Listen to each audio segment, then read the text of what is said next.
Buenos días, esto es Emilcar Daily, un podcast sobre tecnología en general, Apple en particular, productividad personal, cultura de Internet y francamente cualquier cosa que me interese. Hoy es martes, 14 de noviembre de 2023 y este es el capítulo 2413. Yo soy Emilcar y hoy te planteo mis dudas de que Apple realmente tenga un plan a largo plazo para el iPhone. Si te gustan los temas de Emilcar Daily, Weekly te va a encantar. Weekly es mi podcast privado semanal sobre Apple, tecnología, productividad, finanzas personales, domótica y las interioridades de mi negocio como podcaster y creador independiente. Nada más unirte tendrás además acceso al histórico de 5 años de contenidos y recursos privados y a una comunidad exclusiva para miembros en Discord, donde hablamos de los temas que más nos interesan lejos del ruido de las redes sociales. Únete a Weekly por solo 5 euros al mes en emilcar.fm/weekly. Los blogs americanos centrados en temática Apple pasaron ayer mala tarde. Mala tarde, quiero decir, en horario español, mala mañana para ellos, porque es gente que ahora mismo está sufriendo. Yo hablaba en Weekly el pasado viernes de que se iniciaba la cuenta atrás para Apple, ¿no? Y que Apple por primera vez había puesto en su propia boca la realidad de que antes del mes de marzo tiene que sacar una actualización de iOS 17 que permita el acceso, la presencia de tiendas de aplicaciones de terceros. Este fin de semana, decía yo al final de esa sección, por cierto, magnífica sección, me quedó redonda, no es por nada, que a lo mejor resulta que esto solo lo hacían para Europa, ¿no? Aunque Apple todos los movimientos siempre los suele hacer para todo el mundo. Por ejemplo, el USB-C ha sido una obligación que le ha impuesto Apple a la Unión Europea, el USB-C en los iPhone, y todos los iPhone tienen USB-C, no solo los que se venden en Europa, ¿no? Y especulaba yo con la posibilidad de que este tema, este libertinaje, solo ocurriera en Europa y que por tanto viéramos ahora a los estadounidenses, como nosotros hicimos en el pasado, buscarse las mañas para para tener un Apple ID europeo y poder disfrutar también de esas libertades.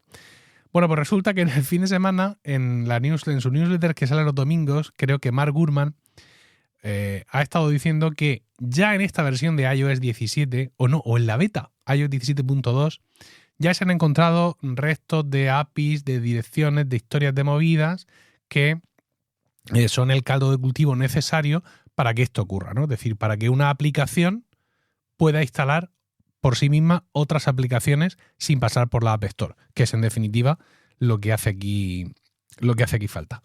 Y se ha apresurado a decir que todo esto que se ha encontrado en esta beta, insisto, no sé si es en la beta de iOS 17.2 o es ya en 17.1, todo esto que se ha encontrado y que está ya a lo mejor en tu teléfono, que además tiene marcadores de geolocalización.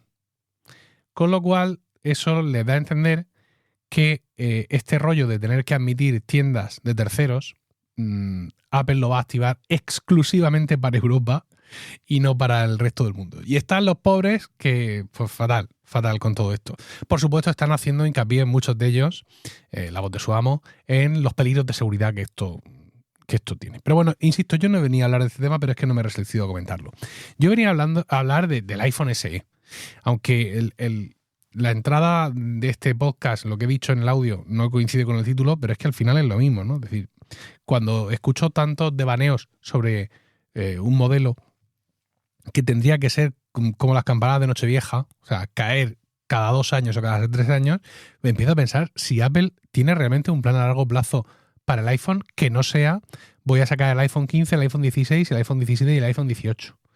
Yo creo que planificar una gama es algo más que esto, sobre todo cuando tú mismo te has concedido tener otros teléfonos en la gama. Y es que el iPhone SE es realmente, podríamos hablar de que solo existen 3 iPhone. Está el iPhone, vamos a hablar en términos de hoy, ¿no? El iPhone 15, el iPhone 15 Pro con sus versiones más grandes y luego tenemos el iPhone SE. Porque es cierto que tú hoy puedes ir a la Apple Store y salir de allí con un iPhone 14, nuevo, recién comprado, o con un iPhone 13. Pero no son sino modelos de años anteriores que Apple vendía a precios más bajos. O sea, los modelos de iPhone oficiales son el no sé qué Pro y el SE. Un teléfono increíblemente maravilloso en cuanto al sitio que ocupa en la gama, pero que casi que tenemos que suplicar cada versión. La primera versión del iPhone SE, no sé si recordarás, que era una especie de iPhone 6, que además estuvo como 3 años o 4 años ahí, una cosa como muy desagradable de ver. Sin embargo, la segunda generación ya fue más interesante. Este es el teléfono, además lo conozco bien porque lo tiene mi hija Isabel. Tenía un diseño similar al iPhone 8, tenía una pantalla de 4,7 pulgadas con Touch ID y el procesador A13 Bionic. Y esto es muy interesante, es decir, tenía el procesador de ese año, el último procesador que se había sacado, pero metido en una carcasa de un modelo anterior. También tenía, y tiene, porque lo tiene mi hija todavía, una cámara de 12 megapíxeles y carga inalámbrica, Wi-Fi 6 y certificación IP7 en cuanto a resistencia del agua. Es decir, súper bien para un teléfono de gama baja.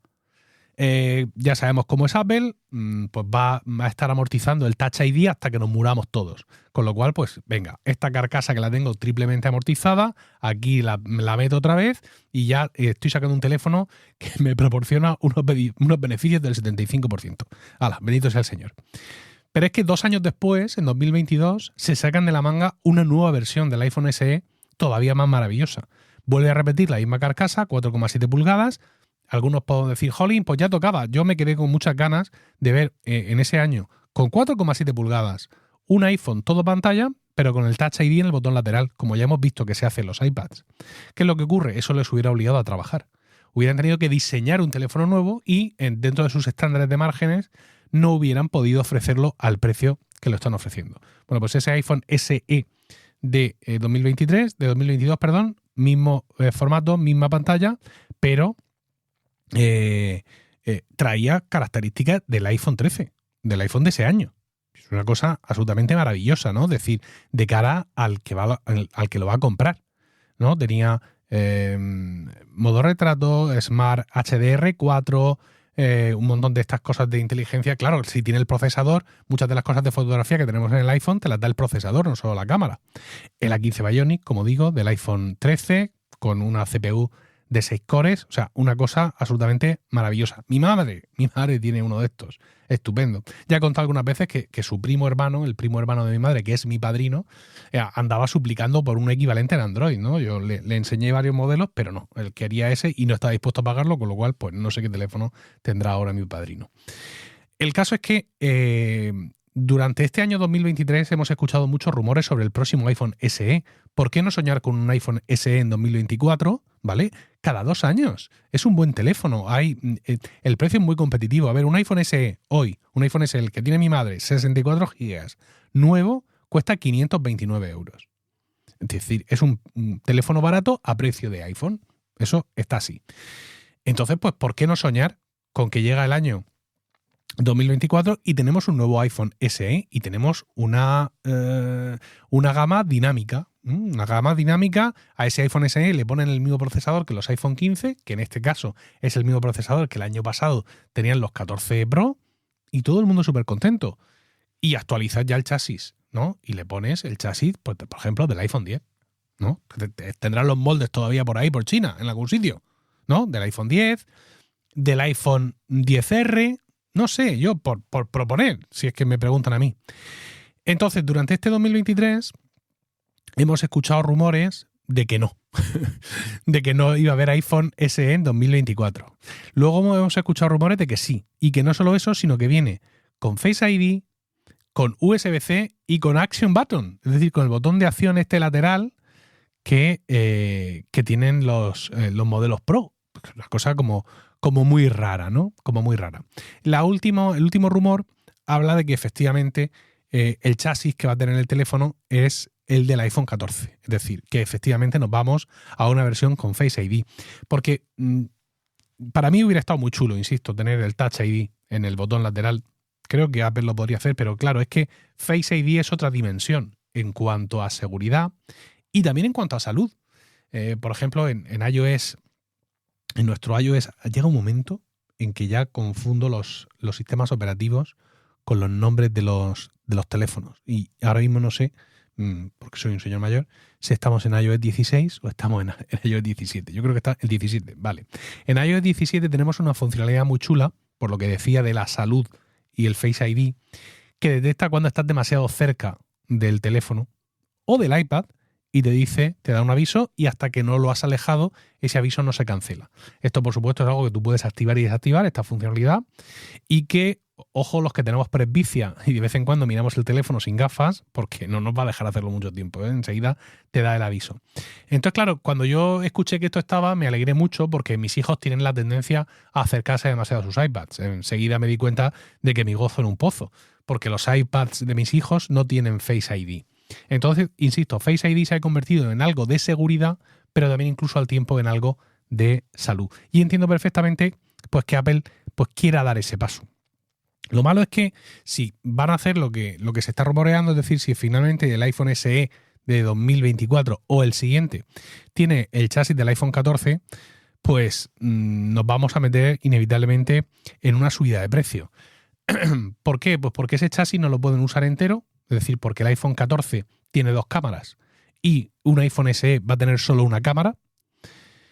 Esa cámara sería posiblemente una cámara de 48 megapíxeles, que está muy bien, que es la misma cámara que trae el iPhone 15. Y esto ya ha pasado, como digo, en el modelo anterior, aunque pueda sonar un poco bestia.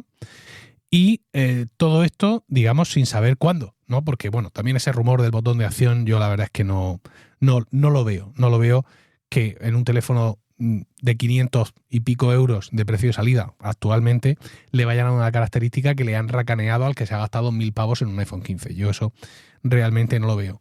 Pero es que ahora mismo hay muchos rumores muy confusos al respecto, ¿no? Es decir, en su momento también, como digo, se dijo que el diseño iba a ser el del iPhone XR, que pensará, pues sí es el mismo que el del iPhone 14. No es lo mismo, pero no igual. Es decir, hay diferencias en cuanto a los bordes, en cuanto a muchas cosas, pero pareciera que sí está claro que ese iPhone SE va a venir así.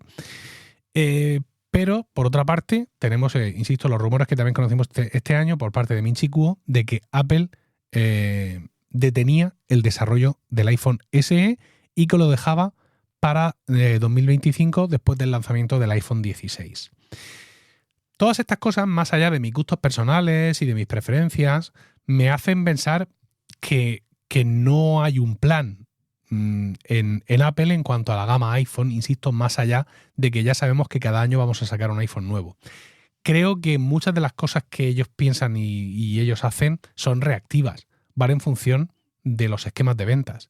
Y simplemente hay que ver lo que pasó con el iPhone mini. Tú sacas un iPhone mini. ¿Tú crees que hay un sitio en el mercado para el iPhone mini? Lo sacas. De pronto ves que es un fracaso de ventas. Ya no puedes detenerlo para el año siguiente. Porque cuando tú empiezas a vender iPhones 12 minis, el 13 mini ya está muy lanzado, muy avanzado en tus oficinas. No lo puedes paralizar. Pero automáticamente paralizas la posibilidad de que exista un 14 mini. Simplemente por una cuestión de ventas que dirás, coño, simplemente. No, pero es que simplemente no. Es que tú también tienes que modelar el mercado. Y aquí el problema está que el mercado, nosotros, tú y yo en concreto, le hemos demostrado a Apple que aquí por perras no va a ser. Entonces, cuando Apple ve que cada año tras año el modelo más caro es el modelo más vendido y que no importa que suba precios en determinados mercados, que la gente lo va a seguir comprando, y que no importa que aparentemente tengan muy pocas novedades con respecto al modelo justo del año anterior, que es un poco lo que marca el progreso milimétrico del desarrollo, que la gente lo va a seguir comprando. ¡Qué desastre el iPhone 15! ¿Cómo es posible? Solo el titanio. ¿Quién ha pedido aquí titanio? ¿Por qué no lo han puesto esto, lo otro de más allá? Se abren las ventas. Fecha de entrega noviembre. Pues Apple ha pensado realmente que el diseño de la gama le importa un bledo, que lo único que le importa son los números. Y los números le dicen, vende teléfonos cada vez más caros. Entonces, efectivamente, paran el desarrollo del iPhone SE de cuarta generación, pero no por nada, sino por las cifras de ventas del último año. Porque ven que seguimos comprando los teléfonos más caros con pasión ribereña. Si ellos vieran cualquier tipo de estancamiento en la demanda, pudieran pensar que la gente se está yendo a teléfonos de segunda mano, que está buscando un modelo más barato, entonces sí, sacan un SE para, digamos, de primera mano, literalmente, rebañar esa parte inferior del mercado. Que de pronto nos vuelve a ir bien a todos. Que nos suben el sueldo, que nos hay una subida del IPC, que nos pagan los atrasos de la no sé cuánto, que suben los tipos de interés o bajan o se van para la izquierda o para la derecha. Pues Apple otra vez verá que compramos teléfonos más caros y a tomar por saco. E insisto, Aquí es cuando ya me pongo yo dramático. Esta no es la Apple de antes. Es decir, en esta coyuntura le puede ir muy bien, pero generalmente moverte al son que marca el mercado no termina de ser buena idea, ¿no? Que es lo que decía Steve Jobs, recordemos. El cliente generalmente no sabe lo que quieres hasta que no se lo pones delante. Y por esa anticipación, por favor, anticipación es la palabra, Apple consiguió salir del lodazal en el que estaba. Ahora las cosas le van muy bien, súper bien, y se está permitiendo el lujo de, con su producto estrella, reaccionar a los movimientos del mercado. Y a mí me parece, sinceramente, una temeridad, porque en el momento en el que esto veas que no te funciona así y de pronto veas que el mercado no reacciona como ha reaccionado antes, que es lo que tú estás mirando siempre, sus reacciones, pues te vas a encontrar con productos que veremos a ver si tienen salida. Pero ¿quién soy yo para juzgar a la primera empresa en capitalización, valor de capitalización bursátil del mundo? Nadie. Pero bueno, aún así también tengo opiniones y aquí estoy en mi podcast para contártelas. Nada más. Espero tus comentarios en Mastodon, emilcar.es. No. En Mastodon es emilcar.social/@emilcar, allá donde me encuentres, o en la comunidad de Weekly en Discord. Si te ha gustado este podcast, únete a Weekly entrando a emilcar.fm/weekly y escúchalo en tu aplicación de podcast preferida. Que tengas un fantástico martes, un saludo y hasta mañana.